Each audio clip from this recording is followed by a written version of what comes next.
Le but ici, c'est de faire un peu le tour des différentes pratiques de conservation qu'on doit mettre en place pour maintenir nos systèmes en état. C'est un exercice un petit peu plus conceptuel, c'est-à-dire une révision des grands principes. On va regarder un peu les effets antagonistes et les effets bénéfiques, là, des exemples qu'on a obtenus aussi de nos essais ou qu'on voit aussi dans la littérature. On parle ces derniers temps de pratiques de conservation ou de systèmes de pratiques de conservation. On axe ça beaucoup sur trois de ces sept items-là. La présence de cultures de couverture vivante, la réduction du travail de sol, puis la diversification des systèmes de culture. Donc, c'est trois de ces systèmes ici. Mais nous, dans le cadre de notre étude sur la santé des sols qu'on a fait récemment, on a convenu qu'il y a quand même lieu de quand même intégrer d'autres principes autour, d'autres activités là, pour améliorer la conservation des sols, soit d'intégrer dans le système des cultures pérennes. Là, on l'a mis en première position là, parce qu'on voit qu'il y a quand même des grosses différences entre l'état de nos sols quand il y a au moins des cultures pérennes de temps en temps dans le décor versus ce qu'on observe dans les régions plus méridionales, en Montérégie, où l'on a juste des cultures annuelles, beaucoup plus de cultures annuelles, plus de cultures pérennes dans le décor. Donc, il faudrait voir un peu comment est-ce qu'on peut réintégrer ces cultures-là. Bon, c'est pas nécessairement évident.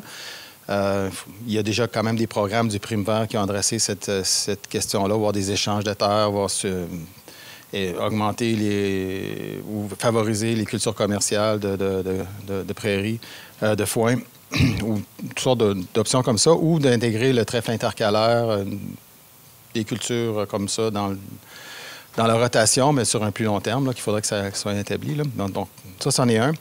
Deux, réduire l'intensité de travail de sol allant vers le donc, vraiment réduire l'intensité du travail de sol allant jusqu'au semi-direct. Ça, c'est une des premières pratiques qui a été mise en place dans les travaux qui ont été réalisés aux États-Unis en conservation des sols depuis les années 30 jusqu'à plus loin. La première chose qu'on a tenté de faire, c'est vraiment de réduire, améliorer, surtout face à l'érosion des sols, la présence des résidus de culture pour éventuellement, puis aussi réduire le travail des sols pour éviter des problèmes d'érosion. Troisième, maintenir une culture de couverture vivante. Ça, c'est vivante ou des résidus comme pour la conservation, pour éviter les problèmes d'érosion. Une pratique qui a été mise en place qui a été promue, je dirais, depuis les 10-20 dernières années de façon plus importante.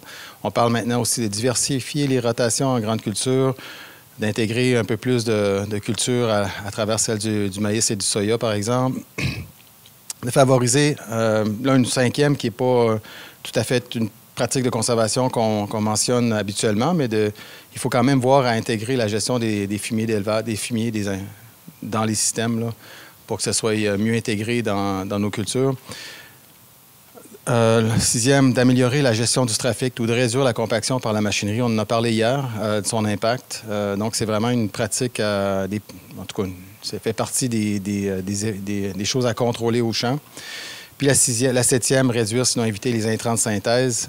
C'est ce que quand on s'adresse aux producteurs en production biologique, c'est ce qu'ils essaient d'éviter. Puis c'est ce que certains réussissent quand même à éviter sinon réduire en production conventionnelle. Donc, c'est quand même une cible intéressante à atteindre comme pratique de conservation. Bon, la prochaine slide, ça veut la diapositive, une espèce de conscientisation là, que c'est bien beau avoir ces grands principes-là à atteindre. On voit qu'il y a quand même des interactions qui peuvent être des fois négatives ou plutôt antagonistes entre les pratiques. Par exemple, la gestion des effluents d'élevage, on doit les importer dans des systèmes de conservation où on tente de réduire le travail de sol. Si on les applique comme ça, toujours en semi-direct, sans travail de sol, sans incorporation des effluents d'élevage, on a quand même une accumulation des nutriments en surface, puis on a des pertes d'azote par volatilisation. On va en revenir plus tard, mais on a quand même un conflit là, entre vouloir réduire le travail de sol et la gestion des effluents d'élevage. On peut revoir ça aussi au niveau du désherbage. Et puis, si on fait du désherbage mécanique puis on veut réduire le travail de sol, bien, c'est un peu contradictoire. Les cultures de couverture, bien, ça peut amener aussi un trafic supplémentaire. Ça peut aussi amener l'usage supplémentaire d'intrants de synthèse.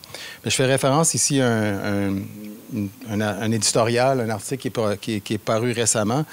Lorsqu'on tente de faire un lien entre les pratiques de conservation ou des sols en santé, de mesurer des paramètres au niveau de la santé des sols, puis de voir un peu l'impact sur la qualité de l'eau, mais on peut voir comme l'a mentionné hier aussi Alexandra, lorsqu'on on augmente un peu la fertilité, on veut augmenter la fertilité de nos sols, on augmente une certaine quantité de nutriments dans les sols, bien, on a un impact sur la qualité de l'eau. Puis même si on est dans des conditions de sol en bonne santé, on n'a pas nécessairement l'impact qu'on voudrait au niveau de la qualité de l'eau. Donc, c'est difficile des fois à faire les liens, là. Par contre, on peut voir au niveau des pratiques qui sont peut-être plus positivement reliés ensemble, là, des effets bénéfiques d'avoir des cultures de couverture pour réduire l'incidence des mauvaises herbes. Le fait d'inclure des cultures de couverture dans nos systèmes va aussi nous inciter à réduire le travail de sol si on veut garder nos cultures de couverture à l'hiver. Par exemple, on va être obligé de réduire l'intensité du labour. Et les gestions des effluents d'élevage, ça va être un peu la même chose avec le travail de sol en bande ou sur billon si on arrive à l'intégrer dans ce cas-là. Ça fait référence ici à un projet qu'on a réalisé sur la qualité. Un projet où on a voulu voir un peu l'effet d'incorporer les lisiers au sol en semi-direct et dans les prairies, c'est moins évident, là, et de voir un peu son effet à la fois sur les émissions d'ammoniac et puis la qualité de l'eau. Donc, on se posait la question, est-ce qu'on doit incorporer, est-ce qu'on doit épandre des lisiers sans les incorporer? Est-ce que ça augmente les émissions d'ammoniac? Est-ce que ça favorise, surtout en semi-direct, est-ce que ça favorise une accumulation de phosphore soluble à la surface du sol? Est-ce qu'il y a des risques pour la qualité de l'eau? Donc, on voyait un peu les avantages à incorporer rapidement et superficiellement les lisiers pour un peu réduire ces bénéfices-là. Puis on a mis en place un essai à Saint-Lambert pour qualifier ces effets-là durant 4 ans. Donc, on avait un système qui permettait de mesurer la qualité des eaux de ruissellement et des eaux de drainage. Puis on a un système qui était en culture annuelle, maïs, soya, blé de printemps et maïs, versus un système qui était en prairie. Et puis, dans les 3 cas en culture annuelle, on avait un travail en semi-direct. On n'avait pas de travail de sol, on était en semi-direct avec incorporation superficielle du lisier ou sans incorporation. Et puis, on avait un traitement aussi en labour conventionnel. Donc, on a vu des effets assez importants sur la qualité de l'eau, puis sur au départ les émissions d'ammoniac. Le fait d'incorporer les engrais soit en semi-direct ou en labour conventionnel, les lisiers, le fait de les incorporer les 3 années, on a eu des réductions importantes par rapport au système où on n'incorporait pas les lisiers, soit sous forme d'émissions totales ou en proportion. Là, on a des proportions relativement importantes d'émissions. Puis la même chose au niveau de l'azote qui se propageait dans les différentes parties du système. Là, soit dans la plante, on a des bons prélèvements dans la prairie par rapport au système en moyenne par rapport aux autres systèmes, mais on a quand même aussi des pertes importantes là, au niveau des eaux de drain. En bleu, je n'ai pas mes lunettes.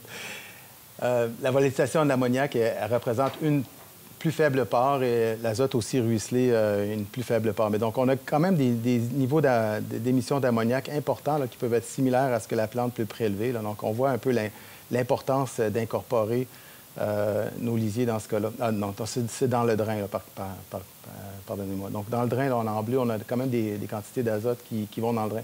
Ce qui nous intéressait de savoir aussi, c'est si on incorpore ces lisiers-là ou l'azote de ces lisiers-là, on augmente la quantité d'azote dans les sols. Est-ce qu'on aura plus d'émissions, plus de lessivage des nitrates vers les drains par rapport à un système où on l'aurait laissé s'émettre ou on l'aurait sous labour conventionnel? Bien, en gros, on n'a pas augmenté les pertes au drain ni les pertes en ruissellement. Donc, ce système-là, en semi-direct avec incorporation rapide, une fois le lisier pendu en moins de 2 heures là, était quand même un système plus performant là, sous différents aspects. Puis la même chose au niveau du phosphore. On a quand même eu un bon... c'est pas des grosses différences ici statistiques, là, mais on a quand même eu une bonne performance d'incorporation du lisier par rapport à le fait de le laisser en surface. On avait des pertes quand même plus importantes vers le ruissellement de surface et vers les drains lorsque le lisier n'est pas incorporé. Donc, pour conclure un peu là-dessus, c'est un exemple ici, c'est un peu la difficulté des producteurs. On leur demande de tenter d'intégrer plusieurs pratiques pour améliorer la santé des sols ou la conservation des sols. Par contre, ça demande aussi une certaine gymnastique là, pour éviter en toute connaissance de cause. C'est sûr qu'on ne connaît pas tous les interactions, tous les problèmes, là, mais sans créer d'antagonisme. Puis je crois que les producteurs sont au fait du besoin d'intégrer ou d'incorporer les fumiers dans les sols, même s'ils préconisent des systèmes en semi-direct. On a un peu les mêmes différentes problématiques aussi, d'autres problématiques avec le fait de vouloir faire du semi-direct, faire usage constant aussi d'herbicides pour le semi-direct. Si on veut s'éloigner des intrants de synthèse, mais c'est difficile de rester aussi en semi-direct. Donc, c'est toute une question de compromis dans ça. Là. Un autre essai en cours sur le même dispositif là, pour comparer l'effet d'intégrer une céréale d'automne dans la rotation maïs-soya. Donc, une céréale d'automne qui nous permet aussi d'intégrer un trèfle intercalaire, ce qui permet aussi d'avoir une couverture de sol vivante 2 années sur 3 dans le système maïs-soya céréale d'automne.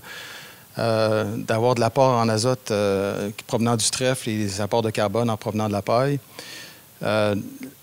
Ici, c'est pour démontrer que l'incorporation d'un trèfle intercalaire dans le blé d'automne au printemps, c'est plus évident ou ça peut être faisable lorsqu'on intègre ça avec des pratiques là, de semis. Ici, on a passé une hercéterie au printemps pour ameublir le sol. Justement, on a un loam limoneux argileux à Saint-Lambert qui crée très facilement une croûte de battance. Là. Donc, on a brisé un peu cette croûte-là au printemps pour passer après ça avec un semoir brillon pour installer le trèfle intercalaire. Puis ça a donné un relativement bon résultat comme intégration, comme levée du trèfle avec des bons rendements en fin de saison. On l'a coupé à deux périodes. On l'a fauché au moment de la récolte du blé d'automne au mois d'août et puis après ça au mois d'octobre. On a eu une bonne production de blé d'automne dans les 2 cas. Ça, c'est dans les 2 cas. On a des parcelles ici sous différents traitements compactés et non compactés. Mais grosso modo, on a une bonne production de blé d'automne et puis une bonne production de biomasse là, de trèfle qu'on a pu incorporer au sol au printemps. Donc, on n'a pas eu les résultats de cette année à vous présenter là, dans le maïs où on a fait des essais, mais on a ici un essai qu'on a conduit à Saint-Bruno sous un peu les mêmes effets là, de l'incorporation. Donc, c'est plus en régie biologique, mais on a des doses croissantes d'actisol pour simuler les doses apports en azote. Ici, on a un système qui était en maïs-soya sans plus d'engrais verts. Et la deuxième en jaune, c'est le maïs qui suivait une culture de céréales, une culture de blé, de trèfle intercalaire dans la céréale de printemps. Puis l'autre en vert, c'est un précédent de légumineuses de pleine saison, soit de veste velue ou une prairie de luzerne. Donc, cette légumineuse de pleine saison a eu un peu plus d'apport, a créé un peu plus d'apport en azote que les autres traitements. Par contre, le trèfle intercalaire a quand même amené pas mal d'azote dans le système qui pouvait se chiffrer à peu près à 100 unités d'azote, peu importe la façon qu'on le calculait. Donc, un apport assez important d'azote dans le système là, pour la culture de maïs l'année suivante. Donc, en production bio, la gestion de trèfle, le trèfle et de mauvaises herbes au printemps demeure un enjeu. Il faut quand même le mentionner. Ce qu'on voulait aussi signaler, c'est ça, c'est on a quand même réussi à l'incorporer au printemps. On a comparé aussi l'incorporation du trèfle intercalaire à l'automne et au printemps. En système bio, c'est quand même un défi. Là. Peu de producteurs sont intéressés à avoir du trèfle qui ressurgir dans leur culture au printemps. On a quand même réussi à l'incorporer avec des disques déportés sans trop de problèmes de mauvaises herbes. Mais ce que ça a permis quand même, c'est d'avoir un sol couvert au printemps qui permet aussi d'apporter des fumiers sur un sol plus portant au printemps s'il y a lieu. Donc, on peut penser qu'avec la céréale d'automne, on ne pourra pas nécessairement incorporer les lisiers, mais on pourra quand même plus facilement prélever une partie de l'azote ou des intrants qui vont être amenés par le fumier dans la céréale d'automne. Et dans une rotation de trèfle maïs, l'incorporation, il peut y avoir de l'incorporation, mais pas nécessairement de prélèvement.